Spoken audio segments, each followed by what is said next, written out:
Rock took all we had.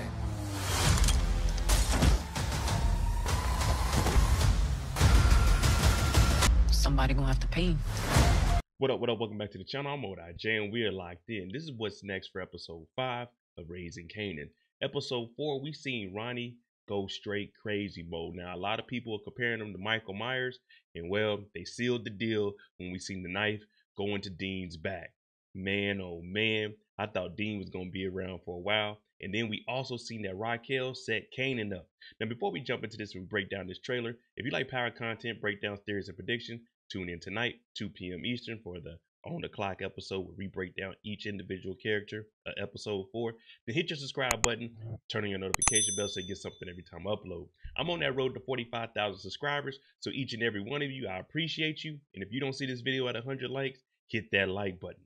Now, let's go ahead and jump into this trailer. They did something different, not a lot of talking. Fast paced, but we see a lot of action, and we're about to see what the hell is going to happen next in episode 5 of Raising Kanan. You the heir to this throne, Kanan, and it's waiting for you, if you want it. Ronnie's been trying to get back in the game. We mentioned him stabbing Dean in the back because Dean wouldn't hook him up and Dean disrespected him. R.I.P. to Dean.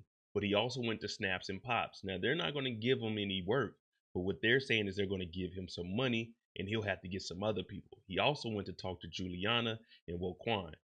Now, he's telling Unique, Raquel has already taken everything from us. Unique has questioned Ronnie about him going behind his back to try to get some work. So right now, it really looks like we're starting to see a bigger divide in between the two brothers. Ronnie seems a little weird. Unique is trying to set up stuff for them, but it ain't going in either one of their favors because at this point, Ronnie just has money, no work. Unique, he has the connect, but we haven't really seen him push no work in the streets. So I'm thinking next week, we're really going to see Ronnie trying to push up onto Kanan to get him to work for him.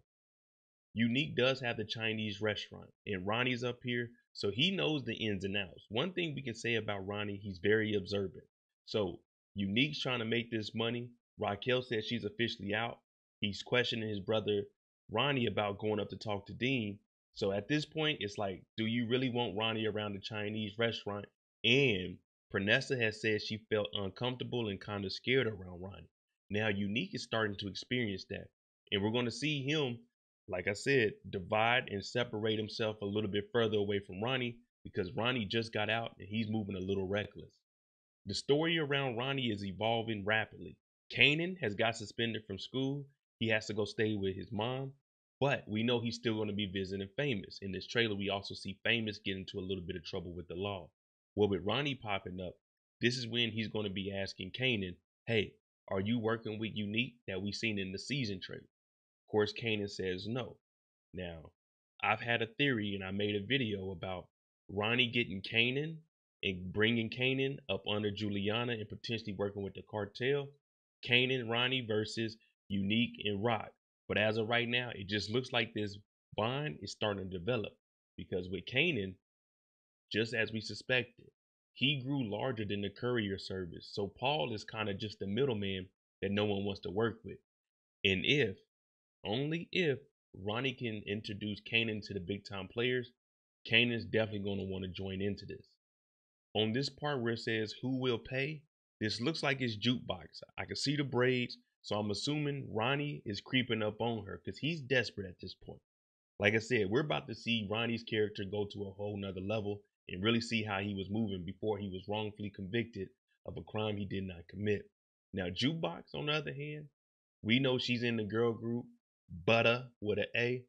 So this right here, it really doesn't have anything to do with Juke, but Ronnie doesn't care because as I mentioned earlier, he's very desperate. With the new bar opening up, Marvin, Lou, and Shirley, they're about to be making some money.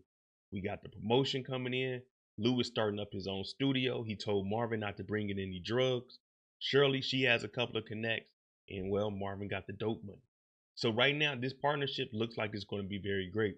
We also seen that Jukebox probably going to be performing here. Her and Bada to try to get some of that exposure out there. Now, Bada can do a performance here, have one of the record executives come out and watch it because they are trying to get a deal. But this club, this new bar, this is something that we might be needing to keep a close eye on. Raquel has already been harassed by the police since she's opening up the new Southside Plaza. And we know that they've been doing a little bit of investigating and digging because they were asking about Kanan. But really, they're just nosy and they want to see how the hell did Raquel Thomas get into this place straight cold cash. Well, she's got her lawyer, and they're probably bringing her down here to question, just like Stefano. Remember, she did get shot and talk to the feds, so this might just be a follow-up. But whatever it is, we see Raquel is finally smart in bringing her lawyer in and not talking directly to the police or the feds on her own.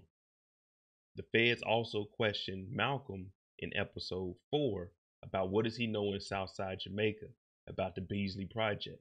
He said nothing. We know Rock was running that. So right now they're trying to connect the dots, and what she's trying to do is erase the lines in between the dots. Lulu is finally getting his feet up under himself. We seen Jukebox was looking a little nervous. This is probably before they're about to perform, but he's just like, hey, this is what we've been waiting on. This is what we've been prepping for. We'll discover acts. We'll take them to the back. We'll record them, put it on wax, and then try to get these kids signed to different record labels. So Lou is finally following his dreams outside of Raquel. Now he is getting money from Marvin, which is dope money, but him and Marvin's bond is a little bit different. So as long as Lulu stays in the studio and promoting the club, he is fine and dandy to go. He might actually make something of himself. We do see Famous getting low, but you have to remember, Famous is probably running the organization at this point. And the reason I say he's running it is because Kanan has to stay at his mom's house. So when he does pop out, it's very rare. So he's really dependent on Famous to make sure that everything works. We also see Famous getting put down on the ground. He's running from the police because we know the feds have already been watching. Howard already said, Rock, if they're watching you, then they're definitely watching Kanan. Well, now that Kanan is quote unquote out of the game and at his mom's house, the primary focus is on the dope that's being moved through the apartment complex that Famous lives in. Now, I don't know if Paul has anything to do with this because he did want some extra money, but it looks like the operation might be going down, and this is what's going to drive Kanan to work with Ronnie. Hopefully, Jukebox can make this group work. We know that they're going to be going through a whole boot camp, nonstop working. Get up, dance, work out, dance, sing. I'm talking about a repetitive cycle, but you heard her. She's basically G.O.D. and the only voice that they need to be hearing is her.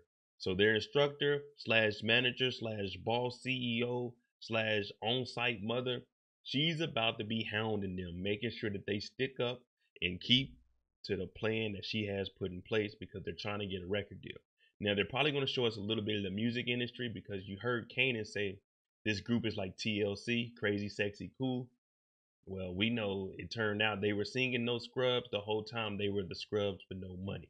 So we're probably going to see if they get finessed, and Marvin and Lulu might have to do something to make sure that their daughter and niece gets the rightful compensation.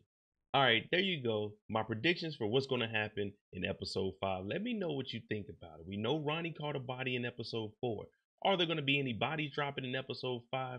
Is Famous going to be able to run the organization? And is Ronnie and Unique going to finally get into it? Let me know what you think. I'm ODJ. Make sure you tune in tonight for 2 p.m. Eastern, 4 on the clock for episode 4, Power Book 3, Raising Kanan. I'm ODJ. I'm on that road to 45,000 subscribers. And if I said something to make you go, hit that subscribe button, hit that like button. Thanks for watching. I'm out.